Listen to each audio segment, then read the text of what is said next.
Corinth was a city of influence, intellect, and indulgence, a bustling hub in ancient Greece where ideas flowed freely, but so did immorality. And when Paul planted a church there during his second missionary journey, it was a bright light in a very dark place. But just a few years later, that light had dimmed. So Paul wrote this letter, not from comfort or congratulations, but from concern. The first letter to the Corinthians is more than just a rebuke. It's a plea for restoration.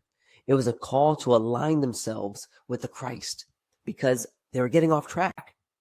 They were becoming divided. They're quarreling over personalities. They're playing favorites, splitting into camps and cliques. But Paul shuts it down early. He says, is Christ divided? Was Paul crucified for you?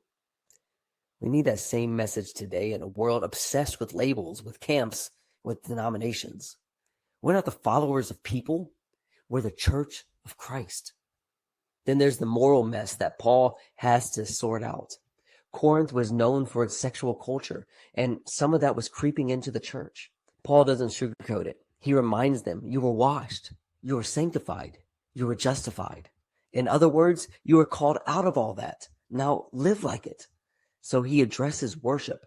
It had become chaotic, self-centered, and lacking reverence. But Paul brings it back to the heart. The spiritual gifts are not for showing off, but for building up. And the Lord's Supper isn't a snack or a tradition. It's a proclamation of the death of Jesus until he comes again. And the central message of Jesus' life is found in chapter 13, famously called the chapter of love.